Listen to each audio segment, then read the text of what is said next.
Welcome. Happy Thursday. And hopefully, you guys are having a really good time trying to work through your applications. So, today we're going to approach the Kellogg application slightly different. So, if you're here, you're likely high achiever, high performer. Maybe you've led teams, driven outcomes, or already started building your next moves in your career.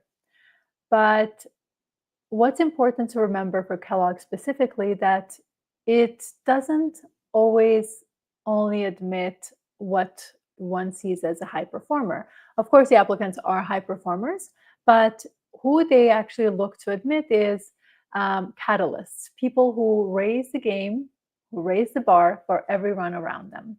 So this session is really going to be focusing on mindset, structure, and of course, execution in context of your application. So our goal today is to have you walk away knowing why strong applicants get rejected at Kellogg, what Kellogg values but rarely says, and how to elevate your story without feeling like you are performing for the admission team. We'll talk about leadership, EQ, narrative strategy, and the specific ways serious candidates turn a good profile into offers of admission. So, if you're ready to challenge your mindset, the way that you are thinking about your Kellogg application, well, you are in the right spot. If you find this information helpful, definitely subscribe to our channels wherever you're joining us from and like this video. This way you'll be notified. One, it tells us if we're giving you content that you're looking for. And second, it allows us to continue to provide high value content for all of you. So most applicants misread Kellogg. They believe that, the strong metrics, and a polished background is enough for them to get into Kellogg. But Kellogg doesn't actually build a classroom on metrics alone. They curate communities, leaders who elevate others, not just themselves. So if your application reads like a monologue, it's not going to get you to where you want to go. Candidates who convert really know this. They articulate leadership as a multiplier. Outcomes are achieved through others, not alone. Even in ambiguous situations, everything is with a clear communication that the candidate understands that success is not in isolation. They also don't declare, emotional intelligence, EQ. They demonstrate it through concrete, specific examples. That's the standard. And it's really non-negotiable. Not because we say so, but because we've sent enough candidates to Kellogg to see that Kellogg says so. So if your materials don't reflect a strategic value and relational intelligence, you are not going to clear the bar of what Kellogg is looking for. So Kellogg admission rate isn't your biggest risk. Your biggest risk is believing that your metrics alone and your titles or company that you're coming from is going to be enough for you to get in. And oftentimes when applicants come with that mindset, they are unfortunately surprised at the end when admissions don't come in. So Kellogg cares how you lead when the org chart doesn't always work in your favor. It doesn't showcase, it's not presented in your org chart. Influence without formal power, it's in the DNA of what Kellogg respects. So we had a client with no direct reports, but in a product crisis, this candidate or this client reorganized everyone in the team, the engineering, the marketing, compliance, to relaunch the product on time.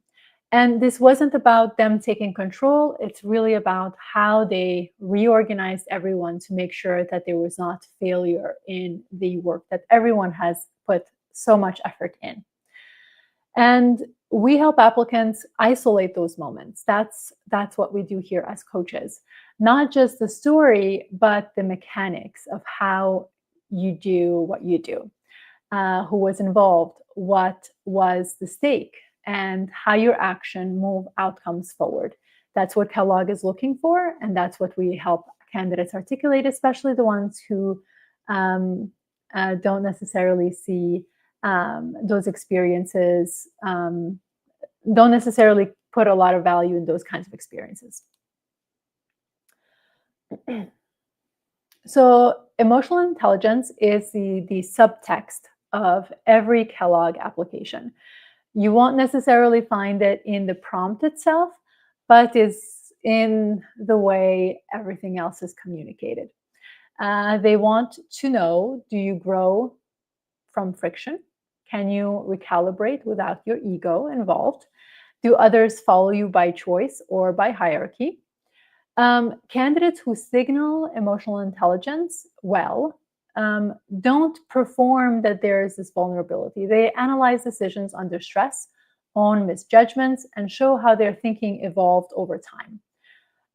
One client that we worked with reframed a peer conflict that almost derailed a cross-border deal, not to dramatize the situation, but really to show how they showed up, how they judged the situation and took action under this stressful environment.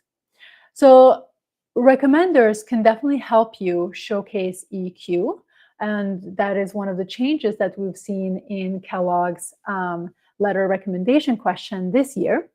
So recommenders have an opportunity to validate what you don't explicitly say, and that can be definitely in the EQ component. That doesn't mean, of course, echoing exactly the same thing that you are saying, but it means that they have an opportunity to show how you operate when you don't have the answers, when the pressure is high, when the stakes are real, and the easy move, the easy way out is not the right way out. Overstating EQ in your essays sometimes can sound uncomfortable for many applicants, but what's important for you to do it in a way that it still seems authentic to you is to showcase how you live it, and also having your recommenders communicate that as well in terms of how you're presenting your overall story in your application. So if you live emotional intelligence, a recommender shouldn't have a hard time communicating that and supporting you in that direction. Kellogg is not interested in transactional applicants. So if your goals essay reads like a LinkedIn job hop timeline, you are already out. You're not adding value to the conversation of what they're looking for. So the best candidates make Kellogg the inevitable next chapter because of who they are, how they think, and what they plan to build.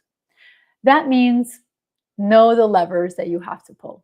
If you're pivoting into growth strategy, don't name drop GIM or pathway. Connect them to your intellectual curiosity and leadership style. You have to dive deeper. If you want to launch a platform in fintech, articulate why Kellogg's culture of experimentation works better for your profile and who you are than a fintech or a finance first kind of school, without necessarily doing a comparison, because that's also what they don't like.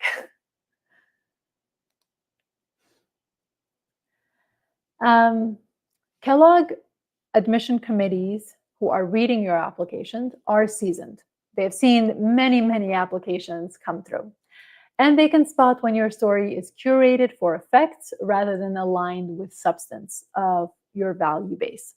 So if your resume shows a sharp rise, but your essay feels apologetic in some way, or your rec letters hedge your impact, you will be raising concern, even if those nuances are subtle in your application. Our approach here at SIA is very structured. Every applicant's materials are managed through a through-line map. So we tighten the narrative, or we help applicants tighten the narrative so it holds together under scrutiny. That is something we look for in every single application. So we had a client in the insurance space with a 3.0 GPA, no brand name employer, and a resume with decent but not standout progression. But he had values, consistency, and clarity. Sorry, there's a helicopter flying by. So his final application moved like a single argument. Here's who I am, here's how I lead, and here's why Kellogg is the right inflection point for me in terms of where I'm going. And that is what your job is as you put together an application for this cycle, whether it's round 1 or round 2.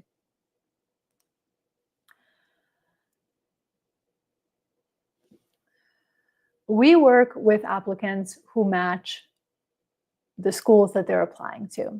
As part of our process is we help candidates decide, figure out which school is the right fit. And when we recommend Kellogg is based on the values, the value matching. Whether or not that applicant matches what is conceived as the common profile of one who would get in. And here's an example. So we worked with a PE applicant, or reapplicant rather, because they were rejected when they worked on their own on this application. And this reapplicant kept on being told to pitch consulting in their applications to Kellogg. We definitely refused approaching it that way. His story wasn't about pivoting. It was about building inclusive investment vehicles back home where he was coming from. When he reapplied, he came in sharper, more mission-driven, and with a GPA that definitely would have sunk him elsewhere in other school. But Kellogg admitted him. When we look at the insurance candidate that I just mentioned in the previous slide, nothing flashy, but we drilled the leadership framing until it carried him through. He owned peer conflict, demonstrated growth, and articulated the kind of teammate he's going to be at Kellogg and beyond, because admission teams are not just admitting candidates who are only focused on the 2 years that they're there, but rather how you're going to continue to provide or represent Kellogg even beyond the 2 years that you're there. So at SIA, we don't really work with tourists. We work not tourists in the traditional sense, but candidates who are just visiting and quickly coming in and out, not putting a lot of effort. We definitely work with candidates who know they belong because they've built the kind of future Kellogg wants in the room. They don't ask for validation. They operate with clarity and coachability, and that's why they convert. We work with those who might be overlooked by others, but who refuse to self-select out because they're building something larger than the resume moves. And they really know that they belong there. So if you are that kind of candidate, we definitely invite you to reach out and see how we can support your application. And the way we work with candidates is we have every engagement at SIA is built around clarity, accountability, and execution. And we offer 3 ways to work with us. One is our comprehensive coaching, which is the full partner model. We obviously don't write for you, but we build with you your entire applications end to end, all the way until the time you are getting ready to join the program itself. The strategy circle is for applicants who want to think at the highest level in a live working session format. This is a private space for strategic input in terms of your application. And then our hourly service is for applicants who have done a lot of the heavy lifting or are in the process of doing a lot of the heavy lifting, but want input on positioning, cohesion of their entire story, and if there are any, and identify any strategic risks areas that they are going through. If either one of those match who the kind of coach that you're looking, or the kind of service that you're looking for, I definitely suggest reaching out, and we can decide which one is the best one for you. So final notes for Kellogg. This is not a school you get in by metrics alone. And I see so many applicants that get rejected just because they think that they have a really strong test score or GPA or work for the big consulting firms. It admits those who elevate the classroom, and your job is to showcase how you're going to elevate the classroom. So if you're clear that you want Kellogg and ready to operate at this level, meaning you are willing to put in the work that is required to really communicate how you're going to elevate the classroom, don't wait before round one. I know we have a few months, but not a lot of time. The application, or those applicants who work with us early, definitely execute with discipline and conviction throughout, whether again round one or round two, or whether you need full partnership, feedback, or working session to reframe. The doors are definitely open. Reach out for a consultation, and we can see which support is the best one for you. We're going to move now to questions. We have about 13 minutes to answer questions. We've received a lot of interest through the registration form, and some questions have come through that, but it will definitely open the questions to what you guys have live. All right, let's go to the questions that have come in. All right. Okay, so how does the MBA specialization concentration work?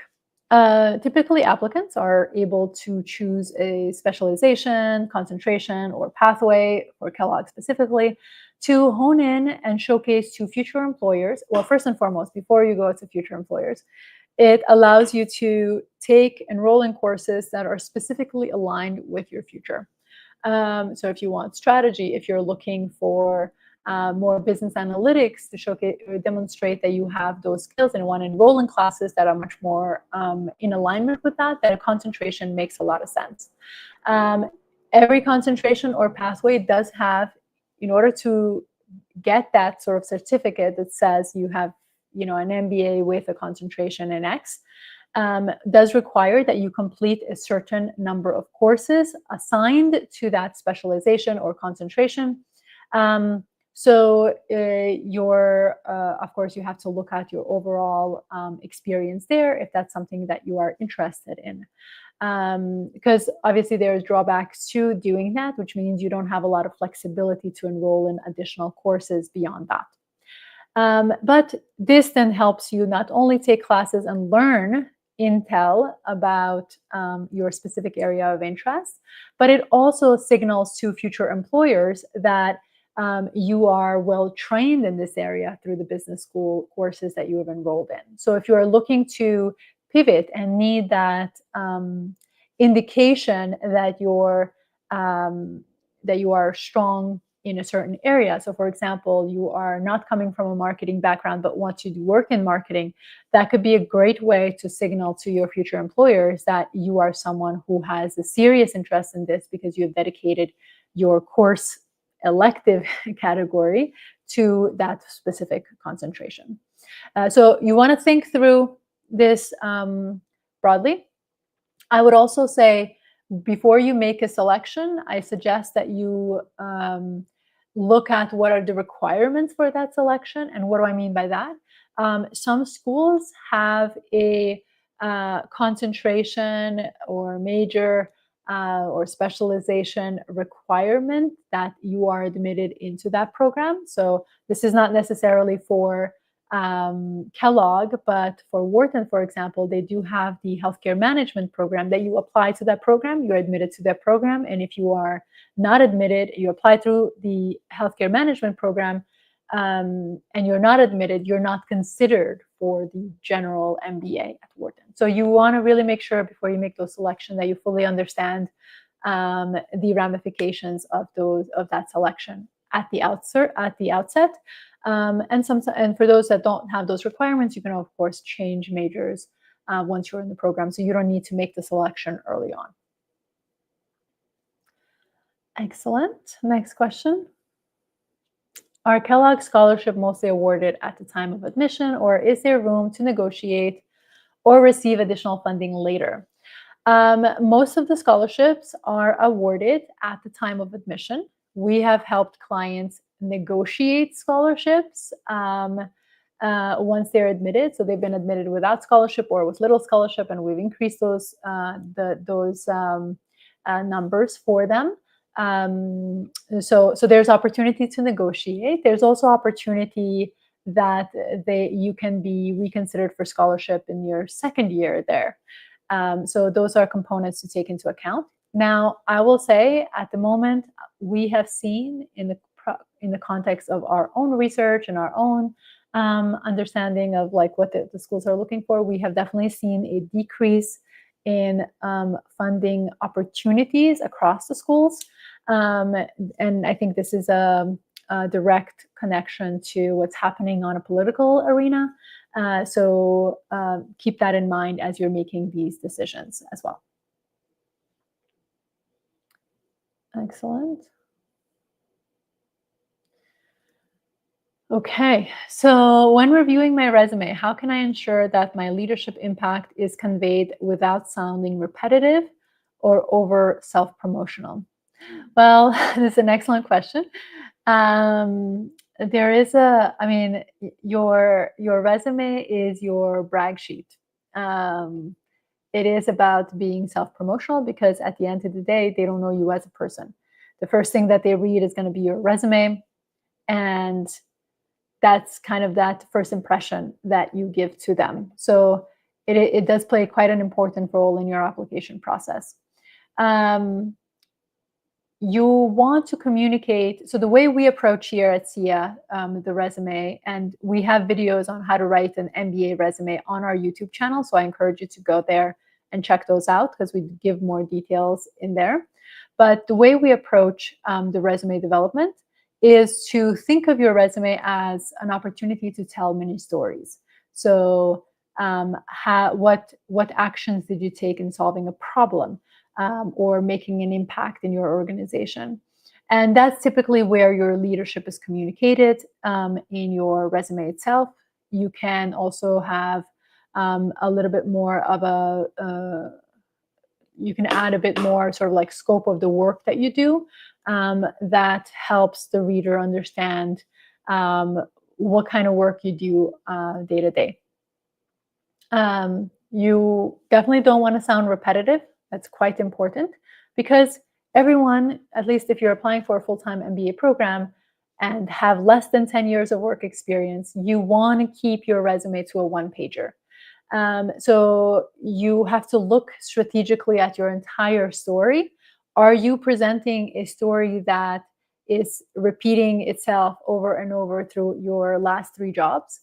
Or do you want to be someone who can showcase transferability of experiences in the context of where you're going in the future? And the way we coach our client is the latter. We showcase transferability. So sometimes you may work on 3 projects, and each of those projects brought in a lot of funding to the organization, but they are very similar. Our coaching would say, don't repeat it. Just use one of them as an example. Because the admission team, you don't also want to waste their time for them to read the same story just with a different title and a different number. That's not really that interesting, right? So use the resume, think of it from a strategic macro level lens in terms of what you're able, what your experiences have been that add value to your classroom experience, as well as showcase transferability towards your future goals. So that when they read your goals, they say, okay, we see their career, there's transferable skills, even though they haven't done X, Y, or Z. And we see how our courses, how our program can support them further to develop additional skills, and we'll be able to help them make those next career moves that they're looking to make. Excellent. If you guys have any questions, write the questions in the comments. We won't show it on the screen. just because we want to make sure that when this replays, when this video replays, your name won't show up on there, but feel free to write your questions that you have in the comments of the platform you're joining us from. Excellent. All right, so next question is, I've been told my tone can come off as too polished. How do I bring authenticity and humility into my application while still communicating confidence and competence? So too polished is not, it's too risky. Excuse me, it's too safe, actually, the opposite of risky, it's too safe. And what happens if you are too polished, that means you're focused on just communicating a beautiful story as opposed to communicating authentic experiences. The admission team won't see the value, right? Because when you are too polished, you are losing out a lot of the experiences that make you unique and your own exposure very unique. So the way I suggest, to bring in authenticity is to really lay out what happened. This obviously depends on what it is that you're writing. So you're right, this happens across all components of the application, whether that's your resume, whether that's your essays, whether that's the short answer questions, your job section in the portal. All of those need authenticity. And your job is first and foremost is to be raw. Share what it is that actually happened. And then you can clean up the language and present it from a business lens on how your experiences will add value to the classroom. But don't try to produce a final product your first take. This goes through many different iterations until your application is ready. And the best applicants, or the ones that move the fastest, are actually the ones that are messy in the beginning, because that's when you can just communicate all the experiences that you've had and then self-select or select with someone that you're working with to support that holistic presentation of who you are to the admission team. Excellent. All right, I'm going to do one last question, and then I invite you, before we go to the next question, I invite you to join next week's session. We're going to be talking about booth. You definitely want to join if you're considering applying. Oftentimes, a lot of applicants that apply to Kellogg also target booth. So I encourage you to register, write your questions so that we can answer them live or integrate them into the presentation itself. So this way, you, whether you're watching us live or as a replay, you have that information in there. Excellent. So my current job doesn't clearly lead to what I want to do after my MBA. How do I explain the shift in a way that makes sense? The shift, you do have to anchor. Where we have found the most successful applicants are the ones who are able to anchor their future based on an experience that they've had, based on some exposure that they have, whether it's small or large. And that's how you go about communicating sort of the goal that you have. Now, your job from there is to look at, okay, how is this related, or how is my experience, in what way, if any, is related to my future goal? And your job is to really dive in and find the nuances in your experiences that communicate that. I haven't yet found, unless someone is going to do something entirely different, that they have zero exposure altogether, I've found that there's always a way to make connections on past experiences, or connecting past experiences to your future goals. So there is a way, you just need time to do it effectively. So make sure that you give yourself ample time to go through the process. And if you need support, you can definitely reach out to Sia. We really want to help individuals in this process to tell their story, because we definitely know that we haven't been taught to tell our own story effectively. And this application process that is transformative in terms of what kind of experiences you have and what kind of life you want to lead in the future is one that it's quite important in this next chapter in your career. So we want to support applicants who are committed to this journey and guide you through clarifying your goals, communicating your experiences in a way that makes sense, that are authentically you, because schools need that, the authenticity. Excellent. Well, thank you so much for being here. I look forward to seeing you next week. Register for our future events or just sign up for the newsletter. This way you'll be notified of our future events and activity. This month will be a busy month with a lot of engagements. So you'll see quite a lot of activities happening and that you definitely don't want to miss, especially if you're applying in round 1 or even in round 2 that you may want to start thinking about and crafting out. So thank you again for being with us, and I'll see you next week.